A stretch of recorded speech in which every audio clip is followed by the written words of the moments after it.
Bab 16. Teruslah beribadah dengan cara yang benar. Paragraf 1 dan 2. Pertanyaan. Apa yang harus kita masing-masing putuskan, dan mengapa ini penting? Setelah belajar Alkitab, kita jadi menyadari bahwa banyak orang yang mengaku menyembah Allah ternyata mengajarkan atau melakukan yang Allah benci. Itulah sebabnya di Wahyu 18 ayat 2 dan 4, Yehuwa memerintahkan kita untuk keluar dari agama palsu atau Babilon besar. Kita masing-masing harus memutuskan, apakah kita akan menyembah Allah dengan cara yang Dia inginkan, atau dengan cara kita sendiri. Kalau Anda sudah keluar atau meninggalkan agama palsu, itu adalah keputusan yang tepat. Tapi, mungkin ada kebiasaan dan tradisi agama palsu yang masih sulit Anda lepaskan.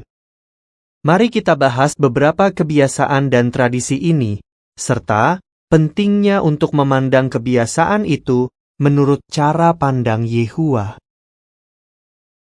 Patung dan doa kepada leluhur. Paragraf 3. Pertanyaan A. Mengapa ada orang yang mungkin sulit untuk berhenti menggunakan patung dalam ibadah mereka? Pertanyaan B. Apa kata Alkitab tentang penggunaan patung dalam ibadah kepada Allah? Ada orang yang menggunakan patung atau mendirikan altar di rumah mereka untuk menyembah Allah. Kalau itu yang selama ini kita lakukan, kita mungkin akan merasa aneh atau bahkan merasa bersalah saat menyembah Allah tanpa menggunakan benda-benda itu. Tapi, kita perlu ingat bahwa Yehuwalah yang mengajar kita cara beribadah kepadanya. Dan, Alkitab jelas-jelas mengatakan bahwa Yehuwa tidak ingin kita menggunakan patung dalam ibadah. Keluaran 20 ayat 4 dan 5 mengatakan, "Jangan membuat patung pahatan atau berhala yang bentuknya mirip apapun yang ada di langit, di bumi, atau di dalam air. Jangan sujud di depan semua itu, dan jangan tergoda untuk menyembahnya. Karena Aku, Yehuwa Allah kalian, mengharuskan kalian untuk mengabdi kepadaku saja. Kalau ada orang yang membenciku, Aku akan membiarkan anak, cucu, dan cicit orang itu mengalami akibat dari kesalahannya." Paragraf 4.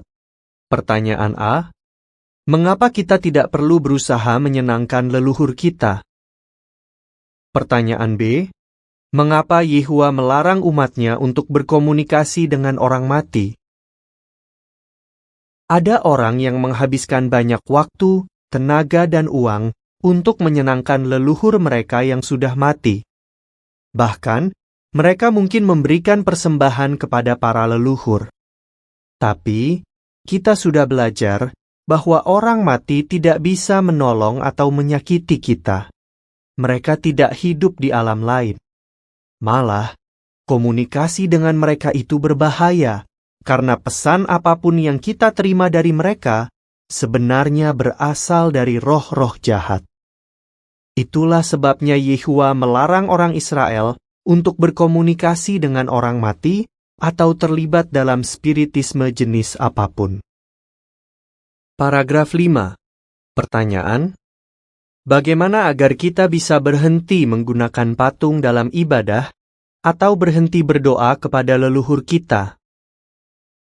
Apa yang bisa membantu kita untuk tidak lagi menggunakan patung dalam ibadah atau berdoa kepada leluhur kita? Kita perlu membaca Alkitab dan merenungkan pandangan Yehuwa terhadap hal-hal itu. Baginya, hal-hal itu menjijikan. Ulangan 27 ayat 15. Berdoalah meminta bantuan Yehuwa setiap hari, supaya kita bisa punya pandangan yang sama dengan Dia, dan bisa menyembahnya dengan cara yang Dia inginkan. Yakinlah bahwa Yehuwa akan memberikan kekuatan yang kita butuhkan agar kita bisa bebas sepenuhnya dari apapun yang berhubungan dengan agama palsu. Apakah Natal perlu dirayakan? Paragraf 6. Pertanyaan: mengapa 25 Desember dipilih sebagai hari untuk merayakan kelahiran Yesus? Di seluruh dunia, Natal adalah salah satu hari raya yang paling terkenal. Kebanyakan orang berpikir bahwa itu adalah perayaan kelahiran Yesus. Tapi, Natal sebenarnya berhubungan dengan ibadah palsu. Sebuah ensiklopedia menjelaskan bahwa dulu orang kafir Romawi merayakan kelahiran matahari pada 25 Desember. Para pemimpin gereja ingin agar lebih banyak orang kafir menjadi orang Kristen. Jadi, walaupun 25 Desember bukan tanggal lahir Yesus, mereka memutuskan untuk merayakan kelahiran Yesus pada tanggal itu. Tapi, murid-murid Yesus tidak merayakan Natal.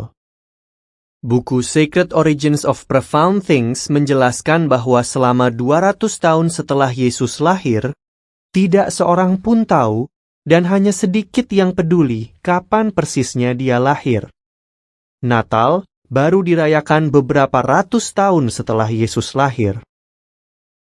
Paragraf 7. Pertanyaan: mengapa orang Kristen yang benar tidak merayakan Natal? Ada cukup banyak orang yang tahu bahwa Natal dan tradisinya berasal dari kebiasaan kafir. Tradisi ini mencakup berpesta dan saling memberikan hadiah. Di Inggris dan beberapa bagian Amerika, perayaan Natal pernah dilarang karena itu berasal dari kebiasaan kafir. Siapapun yang merayakannya akan dihukum. Tapi, akhirnya orang-orang mulai merayakan Natal lagi. Mengapa orang Kristen yang benar tidak merayakan Natal? Karena mereka ingin menyenangkan Allah dalam segala hal. Apakah ulang tahun perlu dirayakan? Paragraf 8 dan 9. Pertanyaan: mengapa orang Kristen pada abad pertama tidak merayakan ulang tahun? Banyak orang juga merayakan ulang tahun. Apakah orang Kristen boleh merayakannya? Perayaan ulang tahun yang dicatat di Alkitab hanya dirayakan oleh orang-orang yang tidak menyembah Yehua.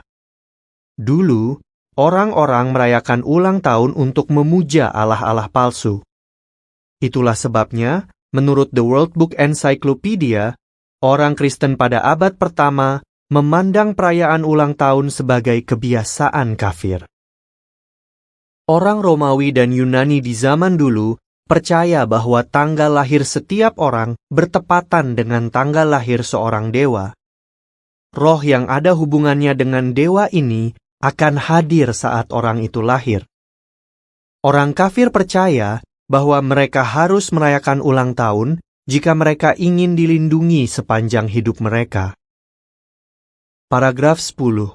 Pertanyaan: mengapa orang Kristen yang benar tidak merayakan ulang tahun? Menurut Anda, apakah Yehua senang dengan perayaan yang berhubungan dengan agama palsu? Pasti tidak. Itulah sebabnya kita tidak merayakan ulang tahun atau perayaan apapun yang berkaitan dengan agama palsu. Apakah asal-usul suatu perayaan benar-benar penting? Paragraf 11. Pertanyaan: mengapa beberapa orang merayakan perayaan tertentu? Apa yang seharusnya menjadi hal terpenting bagi kita? Ada orang yang tahu bahwa Natal dan hari raya lainnya berasal dari kebiasaan kafir, tapi mereka tetap merayakannya. Mereka berpikir bahwa mereka merayakan perayaan itu hanya untuk berkumpul bersama keluarga. Apakah itu juga yang Anda pikirkan? Memang, berkumpul bersama keluarga tidak salah. Yehua membentuk keluarga, dan Dia ingin agar kita punya hubungan yang baik dengan mereka. Tapi, kita perlu lebih mementingkan persahabatan kita dengan Yehua daripada menyenangkan keluarga dengan merayakan perayaan yang berasal dari kebiasaan kafir. Itulah sebabnya, Rasul Paulus berkata dalam Efesus 5 ayat 10, selalu pastikan hal apa yang menyenangkan Tuhan. Paragraf 12. Pertanyaan: Yehua tidak senang dengan perayaan seperti apa? Banyak orang merasa bahwa asal-usul suatu perayaan tidak terlalu penting. Tapi, itu bukanlah pandangan Yehua. Dia tidak senang dengan perayaan yang berhubungan dengan ibadah palsu atau yang mengagungkan manusia atau negara. Misalnya, orang Mesir punya banyak perayaan bagi dewa-dewi mereka. Setelah orang Israel keluar dari Mesir, mereka meniru salah satu perayaan itu dan menyebutnya perayaan untuk Yehua. Tapi, Yehua menghukum mereka. Keluaran 32 ayat 2-10. Nabi Yesaya memberitahu kita, jangan sentuh apapun yang najis. Yesaya 52 ayat 11 mengatakan, menjauhlah, menjauhlah, keluarlah dari sana. Jangan sentuh apapun yang najis. Kalian yang membawa perlengkapan rumah Yehua, keluarlah dari tengah-tengahnya. Jaga diri kalian tetap bersih. Tetaplah baik kepada orang lain. Paragraf 13. Pertanyaan: Pertanyaan apa saja yang mungkin muncul saat kita memutuskan untuk berhenti merayakan hari-hari raya? Saat kita memutuskan untuk berhenti merayakan hari-hari raya, kita mungkin punya banyak pertanyaan. Misalnya, apa yang harus saya katakan kalau teman kerja saya bertanya, mengapa saya tidak merayakan ulang tahun? Bagaimana kalau ada yang memberi saya hadiah ulang tahun? Apa yang harus saya lakukan kalau pasangan hidup saya ingin agar saya ikut merayakan suatu hari raya? Bagaimana supaya anak saya tidak sedih karena dia tidak merayakan hari-hari raya dan ulang tahunnya? Paragraf 14. Pertanyaan: Apa yang bisa kita lakukan kalau ada yang mengucapkan Selamat Natal atau Selamat Tahun Baru? Kita perlu bersikap masuk akal saat memutuskan apa yang akan kita katakan atau lakukan dalam setiap situasi. Misalnya, kalau ada yang mengucapkan Selamat Natal atau Selamat Tahun Baru, kita tidak perlu mengabaikan mereka atau diam saja. Kita bisa sekedar mengatakan terima kasih. Kalau ada yang ingin tahu lebih banyak, kita bisa menjelaskan mengapa kita tidak merayakan suatu hari raya. Tapi, lakukanlah itu dengan baik-baik, bijaksana, dan sopan.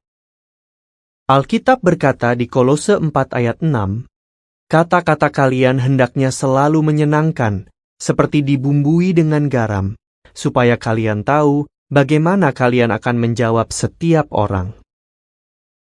Kita mungkin bisa mengatakan bahwa kita senang untuk berkumpul bersama orang lain dan memberikan hadiah, tapi kita tidak melakukannya dalam rangka merayakan hari raya. Paragraf 15. Pertanyaan: Apa yang bisa kita lakukan kalau ada yang memberi kita hadiah, misalnya hadiah Natal atau hadiah ulang tahun? Apa yang perlu kita lakukan kalau ada yang memberi kita hadiah, misalnya hadiah Natal atau hadiah ulang tahun? Alkitab tidak memberikan aturan untuk segala sesuatu, tapi Alkitab berkata bahwa kita perlu menjaga hati nurani kita tetap baik. Mungkin orang yang memberi kita hadiah tidak tahu bahwa kita tidak merayakan hari raya itu. Atau dia mungkin berkata, saya tahu kamu tidak merayakan ulang tahun, tapi saya tetap mau beri kamu hadiah. Apapun situasinya, kita bisa memutuskan apakah kita akan menerima hadiah itu atau tidak. Tapi, apapun keputusannya, pastikanlah bahwa hati nurani kita tidak terganggu. Kita tidak mau melakukan apapun yang bisa merusak persahabatan kita dengan Yehua. Bagaimana dengan keluarga? Paragraf 16. Pertanyaan: Bagaimana kalau keluarga kita ingin merayakan suatu hari raya? Bagaimana kalau keluarga kita ingin merayakan hari raya tertentu? kita tidak perlu bertengkar dengan mereka. Ingatlah bahwa mereka berhak memutuskan apa yang ingin mereka lakukan. Bersikaplah baik dan hormatilah keputusan mereka, sama seperti kita ingin mereka menghormati keputusan kita. Matius 7 ayat 12 mengatakan, "Semua hal yang kalian ingin orang lain lakukan kepada kalian, lakukan itu juga kepada mereka." Itulah sebenarnya inti dari Taurat dan kitab para nabi. Tapi, kalau keluarga kita ingin agar kita berkumpul bersama mereka untuk merayakan hari raya tertentu, apa yang perlu kita lakukan? Sebelum memutuskan sesuatu, berdoalah meminta bantuan Yehuwa supaya kita bisa membuat keputusan yang benar. Coba pikirkan situasinya dan carilah lebih banyak informasi tentang apa yang sebaiknya kita lakukan. Ingatlah bahwa kita ingin selalu menyenangkan Yehuwa. Paragraf 17. Pertanyaan: bagaimana kita bisa membantu anak kita supaya dia tidak sedih saat teman-temannya merayakan perayaan tertentu?